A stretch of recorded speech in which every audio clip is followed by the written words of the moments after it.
8:05 as we roll through it here on KCMO. We are happy to welcome on and say good morning in studio to Karl Oakman. He is the police chief of Kansas City, Kansas, joining us on 95.7 FM. We're streaming on the KCMO Talk Radio app after a trip to the Arizona border. Good morning, Chief. How are you, and how was that trip? First of all, thank you for having me, and good morning. Very eye-opening trip. So where were you exactly? We were actually on the southern Arizona border, right to the south of a city called Sierra Vista, Arizona. Okay. So what brought you to that part of the border in particular? Well, one of the things when you talk about KCK in general, as well as the state of Kansas and the metro in general, is, our battle with fentanyl, illegal narcotics.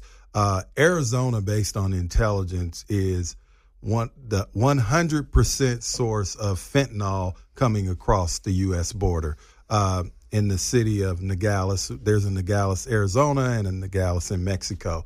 And that border crossing is one of the hottest border crossings for drug smuggling. What makes it such a prime spot for the drug traffickers?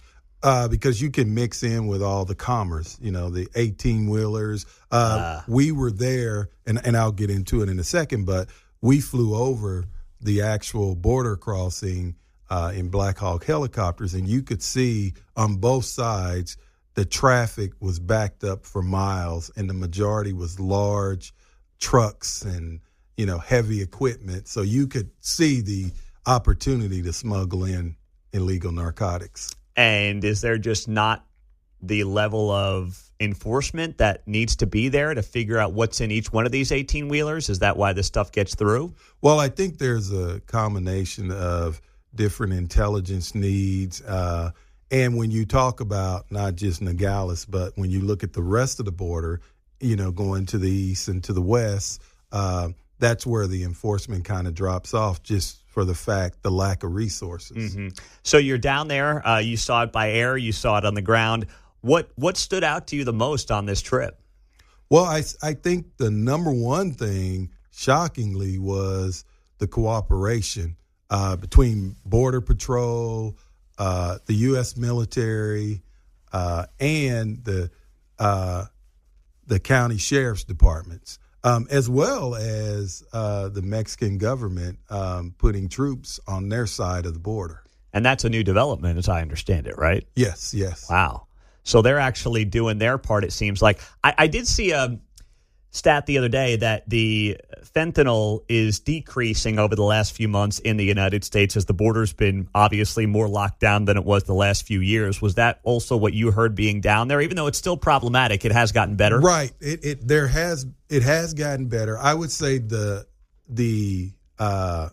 best improvement was the illegal crossings. Yeah. But from riding with one of the Cochise County deputies, he's responsible. Him and another deputy are on the ranch unit.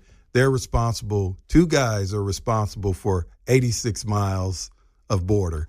And one of the things he said is that the challenge is still with the drug smuggling. For example, he said that what the cartel would do, they would have 20 people run across the border. Well, the three fastest guys would carry the fentanyl. And, 2 Border Patrol agents, a county sheriff. He said, we can catch about 15 of them, but the fast guys, they get through, get on a car, and up to Phoenix, and then it gets distributed throughout the United States. I'm just picturing and I don't want to make light of this at all, but they figure out the 3 fastest guys. What do they have, like an NFL combine drill set up? They do like a 3-cone drill, 40-yard dash. Fastest guys are the guys smuggling the fentanyl and just sprinting like hell. Yeah, you'd be surprised of the tactics. Like I said, when we were there on foot at the wall, there was a part of the border wall that had ended once the new administration took over in 2020 and stopped the construction. Well, you could see the border wall just stops in the middle of the mountain, going up the mountain. On the other side is Mexico.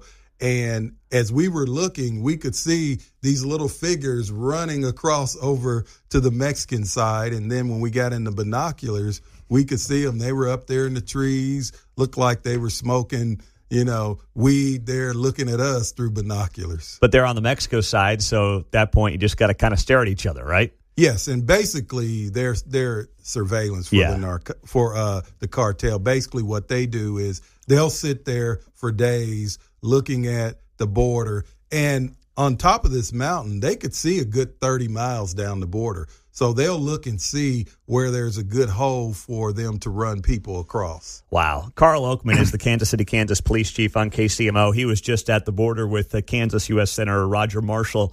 So take it back home. I mean, we know this fentanyl issue is prevalent in not just urban cores. It's a problem in suburban America. It's a problem in rural America. It really doesn't have any boundaries. So what are the issues that you're facing in KCK right now on this front? Well, I think it's the same thing that everyone else is dealing with, is just the wide variety of people selling it. Mm-hmm. Where you used to have, okay, we got, this gang, we know they're selling this and that. Mm-hmm. But now, I mean, they're just about everyone's selling it. Our violent criminals are selling it. And that's where we've noticed in KCK early on the connection between fentanyl and violent crime. And it's just prevalent.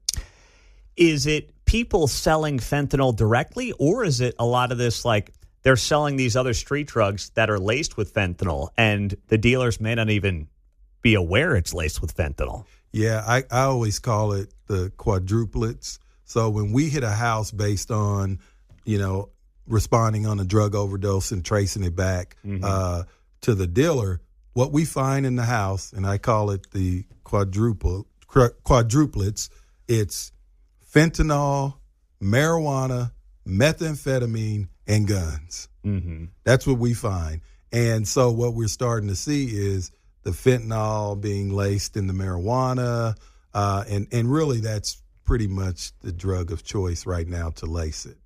Because it's just still so prevalently used. Yes. Even though it's legal, I mean, not on the Kansas side, but it seems like that has not stopped the illegal purchasing of marijuana by a lot of people. Right. Yeah. And I think that's probably the biggest farce going, is that marijuana is this innocent drug that doesn't affect anyone. And, first of all, they're going to continue to buy it illegally because it's cheaper. Yeah, that's a good point. So you're down at the border, and obviously, you're trying to figure out how to help and solve the issue in the Kansas City area. KCK in particular is where you're the police chief. What did you take away from that trip in terms of either strategy or what needs to be done or what you can be doing, or maybe tools for area law enforcement, since you're all battling the same stuff? I think one thing was the contacts really with the Cochise Sheriff's Department, really getting those contacts, because they have a special operation group. They call it SABRE, and they attack the southern border, and they have a lot of other elements attached to them, such as, the Border Patrol, some of the other federal agencies. And so really having those contacts, because we have traced some stuff back to Kansas and KCK in particular, especially the cartels that are operating in that central area on the other side of the border in Arizona. There is some connections to KCK. Well, really? Okay. So why KCK? Is there a reason that KCK has become a area that these cartels have direct connections and direct lines of communication? Well, I think it's when you look at the I-35 corridor, and then you look at really the percentage of Mexican nationals that we do have in KCK. There is some connection, because here's another side of this that I think isn't really talked about a lot. And this information I got from the deputies and those who are working down on the border. A lot of the migrants that come over illegally, they're paying the cartel to get over here, and they never work off that fee. Yeah. Even when they work it off, they're always indebted to the cartel. So that's how they get that connection. Even when you talk about these labor organizations, they're connected.